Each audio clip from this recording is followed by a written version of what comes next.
नमस्कार दोस्तों, मैं अंकुर उपाध्याय स्वागत करता हूं आप सभी का आपके अपने YouTube channel share market analysis में।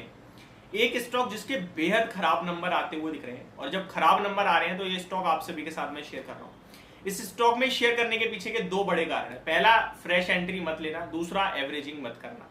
देखिए, शेयर बाजार में 5-7-8 हजार शेयर ऑलमोस्ट लिस्टेड है, NSC, BSC, penny, small cap, micro cap, large cap, blue chip, सब मिला मिलू के। ठीक है, अब आप सभी के साथ मैं सब पे ऑलमोस्ट कहीं ना कहीं कवर करता हूं, बहुत सारी वीडियो जिसमें कोई खबर होती है वही कवर करता हूं।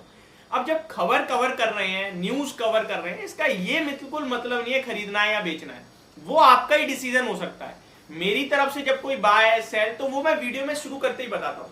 अब यहाँ पे रिजल्ट खराब आए हैं, आप इसको 2 साल से होल्ड कर रहे हो, फॉर एन एग्जाम्पल मान के चलो, तो क्या इस खराब नंबर के चलते मेरी वीडियो देखकर आपको बेच दोगे? और अगर आप बेच रहे हो तो क्या ये सही डिसीजन है? बिल्कुल सही डिसीजन नहीं है। आप 2 साल से होल्ड कर रहे हो क्योंकि आपका भरोसा है इस स्टॉक पे, और ये नंबर तो हर 3 महीने बाद आ जाते हैं। अभी आ रहे हैं, फिर आपके लिए 3 महीने बाद आ जाएंगे, तो वो रिजल्ट्स तो आते रहेंगे।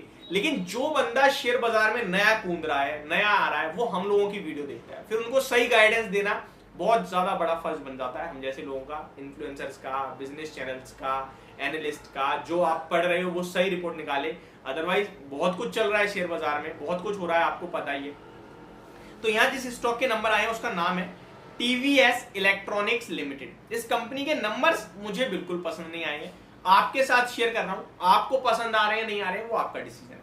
देखिए, स्टॉक मार्केट में प्रॉफिट की बात की जाए अगर इस कंपनी के रिजल्ट की, तो कंपनी ने फाइनेंशियली रिजल्ट पेश करे जब, तो मार्च क्वार्टर में कंपनी का प्रॉफिट जो था, हर तीन महीने बाद कंपनी के नंबर्स आते हैं। ठीक है, तो Q4 होता है मार्च, तो Q4 में जो नंबर्स आए थे लास्ट ईयर फाइनेंशियल ईयर के, वो 1.5 करोड़ का प्रॉफिट पोस्ट करा था। और अभी जो नंबर आए हैं जून में, क्वार्टर 1 में, वो कंपनी का केवल 1.5 करोड़ का प्रॉफिट घटकर 32 लाख का रह गया। साफ हो गया पूरा प्रॉफिट। सिर्फ इतना ही नहीं, साल दर साल अगर आप कंपेयर करोगे, 3 करोड़ 80 लाख से प्रॉफिट घटकर 32 लाख का प्रॉफिट रह गया कंपनी का केवल। ठीक है, तो चाहे आप क्वार्टर ऑन क्वार्टर देख लो, चाहे आप ईयर ऑन ईयर बेसिस पे देख लो, दोनों तरफ आपका प्रॉफिट पूरी तरीके से खत्म हो गया है, आप ये कह सकते हैं। आगे अगर बात करें तो दूसरा पैमाना होता है सेल्स का, रेवेन्यू जिसे आप कहते हो। मार्च क्वार्टर में आपकी 85 करोड़ की सेल्स थी, करंटली 89 करोड़ की सेल है। Quarter on quarter sale up है लेकिन प्रॉफिट घट गया है, ये कैसे पॉसिबल है इसको भी बताऊंगा। ईयर ऑन ईयर बेसिस पे सेल 86 करोड़ की थी और अभी 89 करोड़ है, यानी कि ईयर ऑन ईयर बेसिस भी अप है, क्वार्टर ऑन क्वार्टर बेसिस भी अप है, लेकिन उसके बावजूद प्रॉफिट में इतना बड़ा डिप क्यों? उसके पीछे का रीजन है मार्जिन। 3.71% के मार्जिन घटकर 2.84% पे आ गए क्वार्टर ऑन क्वार्टर, एंड साल दर साल तो ये मार्जिन आपके ऑलमोस्ट 7.5% के सामने केवल 2.84, यानी आधे से भी कम रह गए हैं आपके मार्जिन खत्म हो गया है बिल्कुल कारोबार में। ये बड़ी प्रॉब्लम है।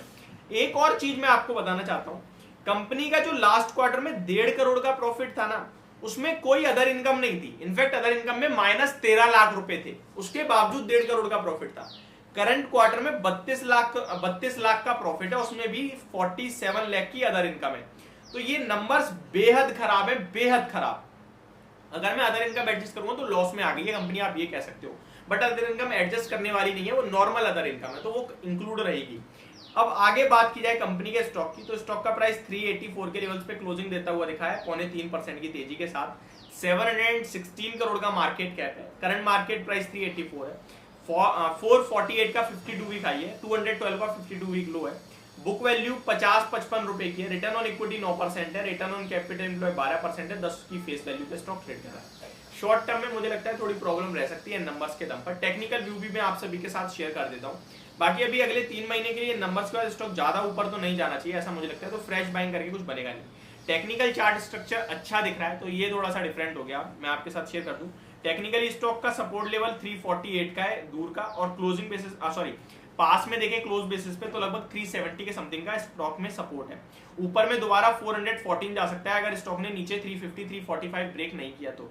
इनकेस 345 स्टॉक ब्रेक करता है तो फिर बड़ी गिरावट आएगी, जहां पे स्टॉक 300 रुपए तक आ सकता है।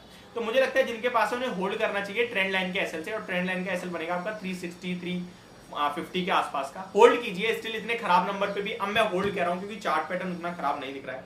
अगर नीचे निकलता है तो आप डेफिनेटली पोजीशन को कट कर सकते हैं, बट फ्रेश बाइंग एवरेजिंग बिल्कुल नहीं करनी है। ये मेरी तरफ से आपके लिए वीडियो, होप आपको समझ और पसंद दोनों आई होगी। Thank you so much for watching this video, have a great day guys.